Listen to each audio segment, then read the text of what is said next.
प्रधानमंत्री ने रवाना की राजस्थान की पहली वंदे भारत एक्सप्रेस। कहा, आज की वंदे भारत की यात्रा कल हमें विकसित भारत की यात्रा की ओर ले जाएगी।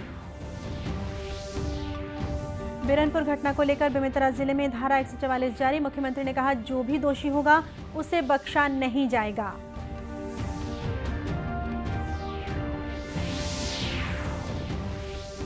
पीएम श्री योजना से राजनांदगांव जिले के 18 स्कूल होंगे आधुनिक सुविधाओं से लैस। व्यावसायिक शिक्षा पर दिया जाएगा जोर।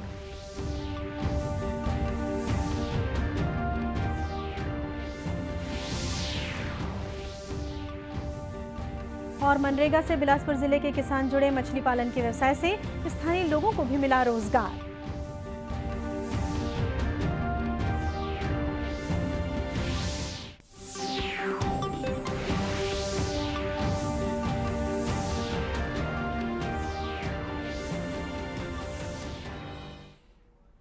नमस्कार, आप देख रहे हैं दूरदर्शन समाचार। मैं हूं शीतला शुक्ला। अब समाचार विस्तार से। प्रधानमंत्री नरेंद्र मोदी ने आज वीडियो कॉन्फ्रेंस के माध्यम से राजस्थान की पहली वंदे भारत एक्सप्रेस रेलगाड़ी रवाना की। इस मौके पर प्रधानमंत्री ने कहा कि इससे दिल्ली और जयपुर के बीच की यात्रा आसान होगी। उन्होंने कहा कि केंद्र सरकार रेल यात्रा को सुरक्षित बनाने के लगातार प्रयास कर रही है। वंदे भारत एक्सप्रेस से राजस्थान पर्यटन उद्योग को महत्वपूर्ण लाभ होगा। प्रधानमंत्री ने कहा, जब से आधुनिक ट्रेन शुरू हुई है तब से करीब 60 लाख लोग इनमें सफर कर चुके हैं। उन्होंने कहा, वंदे भारत ट्रेन का आज विकास आधुनिकता, स्थिरता और आत्मनिर्भरता का पर्याय बन चुकी है। आज की वंदे भारत की यात्रा कल हमें विकसित भारत की यात्रा की ओर ले जाएगी।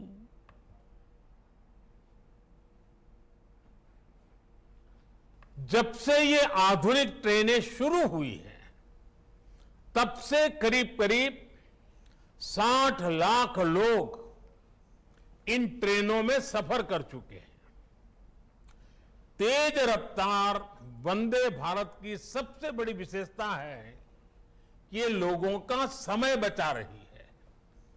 और एक स्टडी है कि एक वंदे भारत की यात्रा करने पर लोगों के कुल मिलाकर हर ट्रिप में करीब करीब 2500 घंटे बचते हैं।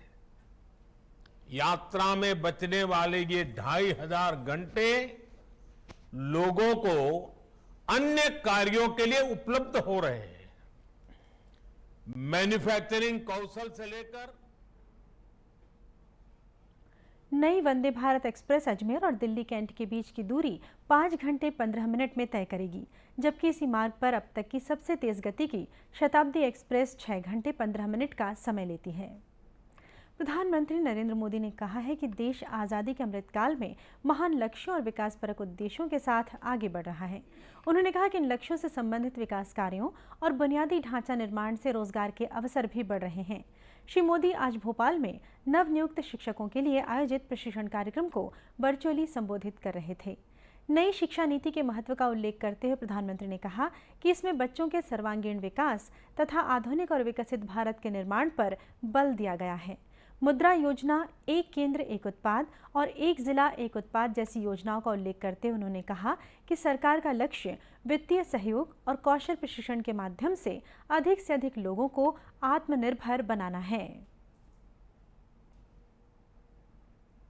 केंद्र सरकार ने आधुनिक और विकसित भारत की आवश्यकताओं को देखते हुए नई राष्ट्रीय शिक्षा नीति लागू की है।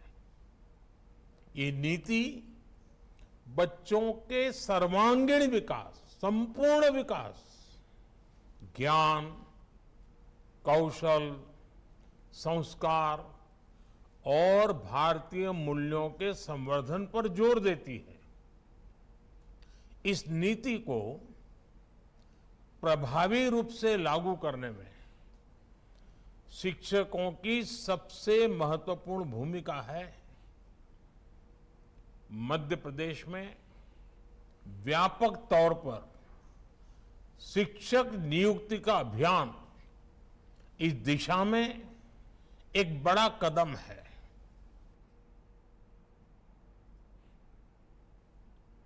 कौशल विकास पर बल देते हुए प्रधानमंत्री ने कहा कि देश में जल्दी ही 30 नए कौशल भारत केंद्र खोले जाएंगे। उन्होंने प्रधानमंत्री विश्वकर्मा योजना के माध्यम से छोटे व्यापारियों को सूक्ष्म, लघु और मध्यम उद्यमों से जोड़ने के प्रयासों का भी उल्लेख किया। मध्य प्रदेश के मुख्यमंत्री शिवराज सिंह चौहान ने भी प्रशिक्षण कार्यक्रम को संबोधित किया। इस अवसर पर नवनियुक्त शिक्षकों को नियुक्ति पत्र सौंपे गए। भारतीय सेना में भर्ती के लिए ज्वाइन इंडियन आर्मी की वेबसाइट पर रजिस्ट्रेशन कराने वाले उम्मीदवारों के लिए ऑनलाइन परीक्षा की तारीख घोषित कर दी गई है। विभिन्न श्रेणियों के लिए ऑनलाइन परीक्षा 17 से 26 अप्रैल को होगी। हर दिन ऑनलाइन परीक्षा 3 शिफ्ट में होगी।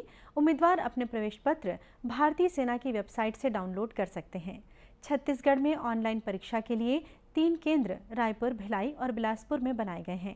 भिलाई के सिरसाकला स्थित Parthivi college of engineering and management, Bilaspur के बोंडरी स्थित लक्ष्मीचंद इंस्टीट्यूट ऑफ टेक्नोलॉजी और रायपुर के सरोनाय स्थित पार्थिवी प्रोवाइन कमर्शियल कॉम्प्लेक्स को परीक्षा केंद्र बनाया गया है। भारतीय सेना ने उम्मीदवारों को सलाह दी है कि वे एडमिट कार्ड में दिए गए सभी निर्देशों का पालन करते हुए निर्धारित समय पर अपने परीक्षा केंद्र में पहुंचें। मुख्यमंत्री भूपेश बघेल ने बेमेतरा जिले के बिरनपुर घटना को बहुत दुर्भाग्यजनक बताया है। उन्होंने पत्रकारों से कहा कि पूरे समाज में शांति और भाईचारा है। सभी धर्म, सभी विचार के लोग एक दूसरे का सम्मान करते हैं, लेकिन नफरत फैलाने की जो कोशिश की जा रही है वो बहुत दुर्भाग्यजनक है। ये समाज और छत्तीसगढ़ के लिए बिल्कुल उचित नहीं है। मुख्यमंत्री ने कहा कि उनकी सरकार ने पीड़ित परिवार को तत्काल मदद दी है। साथ ही 11 आरोपी भी पकड़े गए हैं। उन्होंने कहा कि जो भी दोषी होगा उसे बख्शा नहीं जाएगा। और हमारी सरकार ने पीड़ित परिवार को सुरक्षा दी और साथ ही जो आरोपी हैं वो तुरंत पकड़े गए। जो नाम बताए गए थे 12 में से 11 तुरंत पकड़े गए, वो हिरासत में हैं। उसके बाद ये बवाल काटना, पूरे प्रदेश में वातावरण बनाना, हिंसक आंदोलन करना, दूसरे दिन आग लगी, उसके बाद 2 जने की और मृत्यु हुई। वो जांच का विषय है। अभी 2 जने की और मृत्यु हुई, उसकी जांच किया जा रहा है। वहीं ग्राम पंचायत बिरनपुर के सरपंच जेठूराम साहू ने गांव में शांति व्यवस्था बनाए रखने के लिए लोगों से अपील की है। उन्होंने कहा है कि गांव में दोनों पक्षों के बीच आपस में बैठकर शांति और सुलह की कोशिशें की जा रही हैं। ऐसे में बाहरी लोगों को उनके गांव में अशांति और भगदड़ नहीं करनी चाहिए।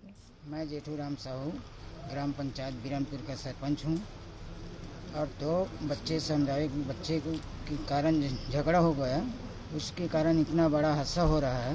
ये अपील कर रहा हूँ बाहर के आदमी आ करके ऐसा ये मत करें, क्योंकि गांव के बैठ करके दोनों समुदाय बैठ करके अपना गांव को शांतिपूर्ण बनाएंगे। ऐसे कोई आपसे निवेदन है, बाहर वाले से निवेदन है, प्रणाम है, ऐसे शांति प्रदान करे, भगदड़ न करे। इस बीच बेमेतरा जिले में धारा 144 जारी है। जिले में 13 कंपनियों की फोर्स लगाई गई है। बिरनपुर गांव के साथ ही साजा में भी चप्पे चप्पे में पुलिस बल तैनात है। बिरनपुर जाने वाले रास्तों को ब्लॉक किया गया है और आने जाने वाले लोगों से कड़ी पूछताछ की जा रही है। केंद्र सरकार की पीएम श्री योजना से राजनांदगांव जिले के मोंगरा, चौकी, मोरकुटुम, कुकुरमुदा, कोपेडी, हल्दी गांव सहित 18 स्कूलों की सूरत आने वाले समय में बदल जाएगी। ये स्कूल आदर्श विद्यालय के रूप में विकसित किए जाएंगे, जहां बच्चों को न केवल गुणवत्तापूर्ण शिक्षा मुहैया कराई जाएगी, बल्कि यहां आधुनिक संसाधन भी उपलब्ध होंगे। समग्र शिक्षा विभाग राजनांदगांव के परियोजना अधिकारी पीसी मलकले ने बताया कि स्कूली बच्चों का बेहतर भविष्य तैयार करने के उद्देश्य से केंद्र सरकार ने पीएम श्री योजना प्रस्तावित की है। उन्होंने बताया कि वर्ष 2024 तक जिले के सभी विकास खंडों में 2-2 पीएम श्री महाविद्यालय संचालित होंगे। इस विद्यालय में आधुनिक शिक्षा के साथ साथ व्यावसायिक शिक्षा पर भी फोकस किया गया है। पीएमश्री स्कूल योजना एक्चुअल में केंद्र सरकार द्वारा विद्यार्थियों को भविष्य को तैयार करने के उद्देश्य से एक अत्याधुनिक पीएमश्री स्कूल स्थापित करने की योजना प्रस्तावित की गई है। और ये जितने स्कूल रहेंगे जो चयनित होंगे वे नई राष्ट्रीय शिक्षा नीति की प्रयोगशाला के रूप में कार्य करेंगे। और इस वर्ष 2024 तक मतलब प्रत्येक ब्लॉक में जो है कम से कम 2 ऐसे स्कूल होंगे जो पीएमश्री स्कूल हो जाएंगे। इसके अंतर्गत जो है अत्याधुनिक सुविधाओं से लैस किया जाएगा। स्मार्ट क्लास वगैरह सारी, लैब, लाइब्रेरी वगैरह सारी सुविधाएं रहेंगी। साथ ही साथ व्यावसायिक शिक्षा जो कि राष्ट्रीय शिक्षा नीति का अभिन्न अंग है, इस व्यावसायिक शिक्षा के ऊपर भी फोकस करते हुए सुविधाएं प्रदान की जाएंगी। पीएम श्री योजना के तहत कक्षा तीसरी से लेकर 12वीं कक्षा तक के विद्यार्थियों को शामिल किया गया है। इसके साथ ही अध्यापन में भी नवाचार किए जाएंगे। महात्मा गांधी राष्ट्रीय ग्रामीण रोजगार गारंटी अधिनियम के तहत हो रहे निर्माण कार्यों से बिलासपुर जिले के किसान भी समृद्ध हो रहे हैं। योजना के तहत गांव में तालाब, सड़क, आवास जैसे निर्माण कार्यों के अलावा हितग्राहियों की भूमि पर डबरी, कुआं आदि बनाए जा रहे हैं। इससे स्थानीय लोगों को रोजगार भी मिल रहा है। विकासखंड कोटा के ग्राम पंचायत चंगोरी में रहने वाले रघुवीर अब अपने परिवार के साथ खुशहाल जीवन जी रहे हैं। उनकी खुशहाली में मनरेगा के तहत हुए डबरी निर्माण की महत्वपूर्ण भूमिका है। डबरी बन जाने से जहां उन्हें फसल की सिंचाई का एक स्थायी साधन मिला, वहीं डबरी में मछली पालन कर वे मुनाफा भी कमा रहे हैं। रघुवीर बताते हैं कि डबरी बन जाने से पानी की समस्या से मुक्ति मिलने के साथ ही भूजल के स्तर में बढ़ोतरी हुई है। रघुवीर ने अपनी खुशहाल जिंदगी का श्रेय मनरेगा योजना को दिया है। वहीं डबरी में मछली पालन कर रहे हितग्राही राकेश मरावी ने मनरेगा योजना के लिए केंद्र सरकार को धन्यवाद दिया। उनका कहना है कि अब खेती किसानी के अलावा मछली पालन से भी उन्हें आमदनी हो रही है।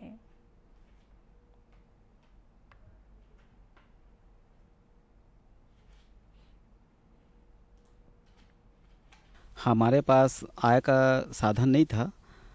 अब रोजगार मनरेगा के तहत अपना रोजगार गारंटी से अपना जो डबरी हुआ है उसमें मछली पालन करते हैं। उसके तहत अपना उसी में अपना परिवार का जीविकोपार्जन हो रहा है और अपना 2-3 एकड़ ज़मीन है जिसमें हम उस पानी से सिंचित करके अपना खेत को भी आपासी करते हैं। और बरसात के भी पानी से अब तो बोर हो गया है तो उसके साधन से अपना उसमें और मछली के तहत अपना वो साधन मतलब परिवार चल रहा है।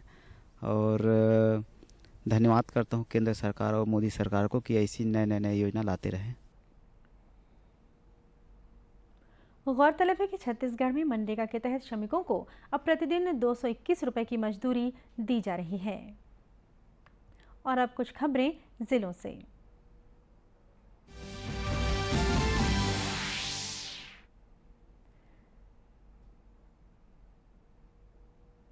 जांजगीर चांपा जिले में खाद्य विभाग की टीम ने घरेलू सिलेंडर के व्यावसायिक उपयोग की शिकायत के मद्देनजर 8 होटलों और प्रतिष्ठानों की जांच की। टीम ने 3 प्रतिष्ठानों से 8 घरेलू सिलेंडर जब्त किए हैं। जिला खाद्य अधिकारी कौशल साहू ने बताया कि कलेक्टर के निर्देश पर छत्तीसगढ़ आवश्यक वस्तु अधिनियम के तहत इन प्रतिष्ठानों के खिलाफ कार्रवाई की गई है।